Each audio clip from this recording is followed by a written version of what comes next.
আজ দ্বিতীয় দিন ভাইজ্যাকে আমরা প্রথম চলে এসেছিলাম, যেটা ফিশিং মিউজিয়াম।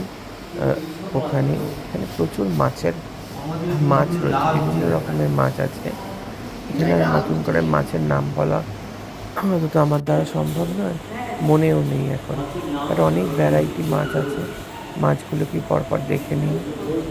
নতুন করে আর কিছু বলতে যাব না। পরপর বিভিন্ন রকমের মাছ, খুব সুন্দর সুন্দর দেখতে। অ্যাকোরিয়াম, এটার নাম বোধ হয় মিউজিয়ামটা আরকে বিচের একদম কাছে, জাস্ট উল্টো দিকে আরকে বিচ। মৎস্য কি যেন, আমার এক্সাক্ট নামটা মনে পড়ছে না। জাস্ট আরকে বিচের উল্টো দিকে। এর পাশেই রয়েছে কালী মন্দির। আরকে বিচের যে কালী মন্দির ঠিক এর পাশেই। খুব সুন্দর সুন্দর কালী মন্দিরে যদিও ভিডিও করার সুযোগ পাইনি এবং করাও হয়নি। রামকৃষ্ণ মিশন অ্যান্ড আর কালী মন্দির, এই দুটোর ভিডিও করা হয়নি। এটা যেটা দেখছেন সম্পূর্ণভাবেই মাছের ওই অ্যাকোরিয়ামটা, মিউজিয়াম যেটা, সেটাই দেখছেন।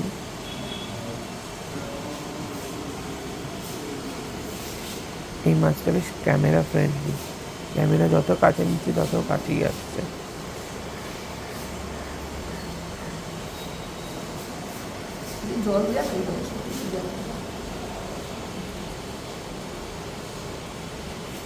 দেখুন এক ফোটাও কিন্তু ক্যামেরা দেখে নড়ছে না।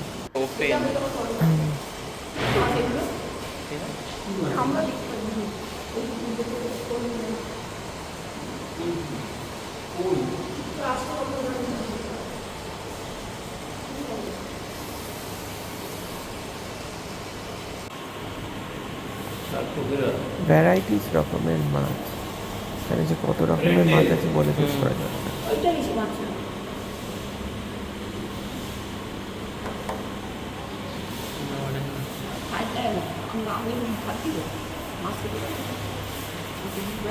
প্রচুর রকম টাইগার, শার্ক সবই শার্ক প্রজাতির মাছ, ম্যাক্সিমামই শার্ক।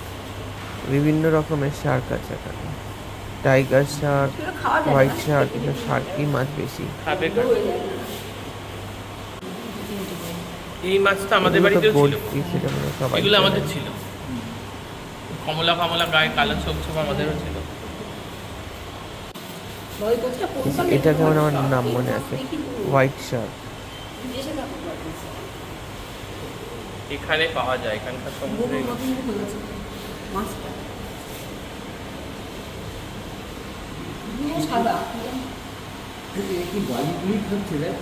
না না, খাবার দেওয়া আছে, খাবার দেওয়া আছে। বালির মধ্যেই খাবার আছে ওদের। তাহলে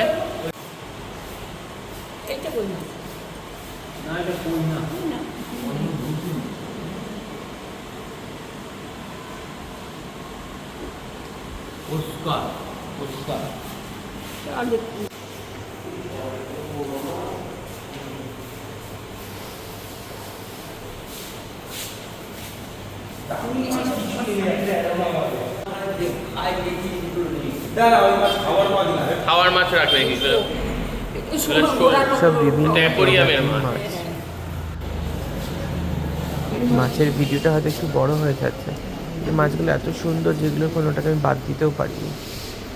এতটাই সুন্দর ভিডিও করতে বাধ্য হলাম। প্রত্যেকটা মাছ এত সুন্দর যে এদেরকে বাদ হতে পারে, এটা একটু মনোটোনাস লাগতে পারে যে এত মাছ। এরপরে বহু জায়গায় রয়েছে, বেশ কয়েকটি জায়গায় আছে।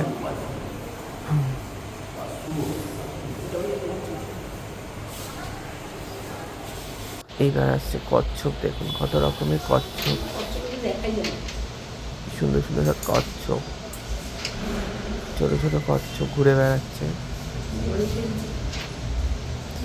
এরপর চলে এসেছি আমরা সব থেকে বিখ্যাত রিমার্কেবল আরকে বিচ। এই হচ্ছে রামকৃষ্ণ বিচ, যেটা হার্ট অফ দ্য ভাইজ্যাক। এটাকেই কেন্দ্র করে পুরো শহরটা বেঁচে আছে যেন। আগের দিন মহাশিবরাত্রি হয়েছিল, তার মূর্তি করা হয়েছিল, সেটা আবার খুলে ফেলা হচ্ছে। এবার চলে এসেছি ফিশিং হারবার। এটা হচ্ছে সব থেকে বড় ফিশিং হারবার, মৎস্য বন্দর। এখানে সব বিভিন্ন রকমের ড্রাই ফিশ, যারা শুটকি মাছ খেয়ে থাকেন। এবং পেছনে দেখতে পাচ্ছেন পোর্ট এরিয়া, এটা কিন্তু পুরো পোর্ট। সবাই জানেন ভাইজ্যাক নেভালের মেইন এরিয়াই হচ্ছে ভাইজ্যাক। এটা পুরো ফিশিং হারবার দেখতে পাচ্ছেন। অসম্ভব শুটকি মাছের গন্ধ এখানে পাবেন। যারা খেতে ভালোবাসেন নিতে পারেন, আমরা খাই না, নেওয়ার প্রশ্নই আসেনি।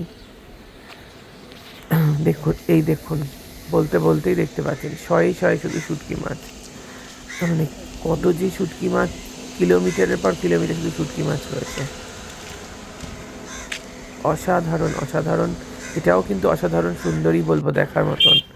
হিন্দি সিনেমাতে আমরা এই ধরনের, 90s-এর অনেক সিনেমাতে এই ধরনের এনভায়রনমেন্ট দেখতে পাই। এটা দেখে ঠিক আমার ওই ধরনের সিচুয়েশনটাই বারবার মাথায় এসেছিল।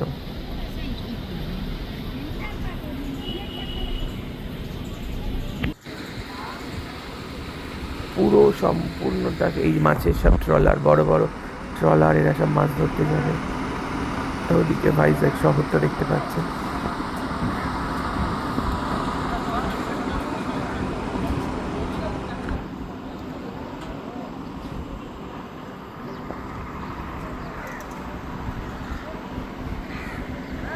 এইবার দেখছেন যেগুলো, এগুলো হচ্ছে সম্পূর্ণ পোর্ট এরিয়া। এই যে বড় বড় সমস্ত, এই যে পুরো পোর্টের এরিয়া ধরে আমরা চলছি। সম্পূর্ণ কিন্তু রেস্ট্রিক্টেড এরিয়া। এখানে ক্যামেরা খুব একটা ওপেন করা যায় না, তাও যতটা পারা যায় ক্যামেরাতে তুলেছি ছবি, ভিডিও। এই যে দেখে নিন,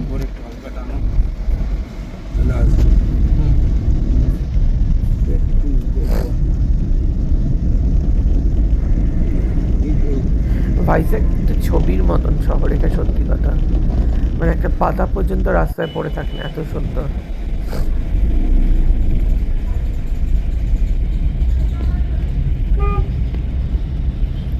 আমরা চলছি অ্যাকচুয়ালি ইয়ারানা বিচের দিকে। এই যে চলে এসেছি, ওপর থেকে দেখতে পাচ্ছেন ইয়ারানা বিচ। এটা আরেকটা অপূর্ব সুন্দর বিচ, অনেকটা দূরে, এটা অনেকটা দূর। ভাইজ্যাকের একদম অন্য প্রান্তে। ঋষিকোন্ডা, থোতলাকোন্ডা একদিকে, এই ইয়ারানা বিচটা একদম অন্যরকম। কাছে গিয়েও দেখতে পাবেন। এই চলে এসেছি, কাছে চলে এসেছি। এই হচ্ছে ইয়ারানা বিচ, অপূর্ব। এখানে পুরো সমুদ্র এসে একদম পাহাড়ের মধ্যে মিশে গেছে।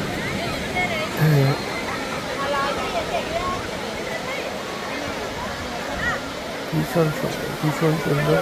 লোকাল মানুষজন প্রচুর আছে এখানে, টুরিস্টের থেকে ওই ইয়ারানা বিচের লোকাল মানুষজন বড্ড বেশি।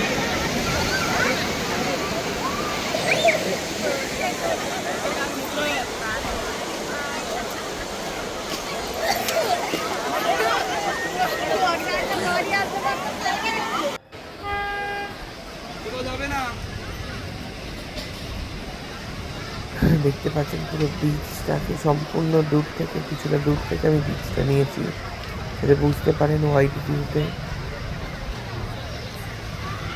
খুব সুন্দর, ছবির মতন, একদম ছবি। এখানে প্রচুর শুটিংও হয়, ইয়ারানা বিচে প্রচুর শুটিং হয়।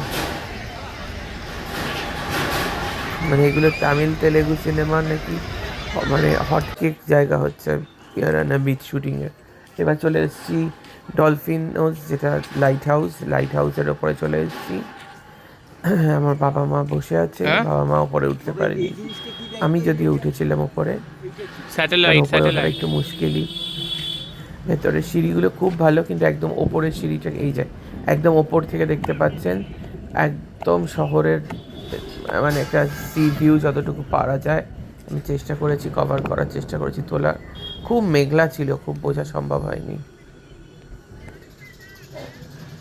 ও না, এটা ওপর থেকে না, এটা নিচ থেকেই তুলেছিলাম, নিচের থেকেই তোলা।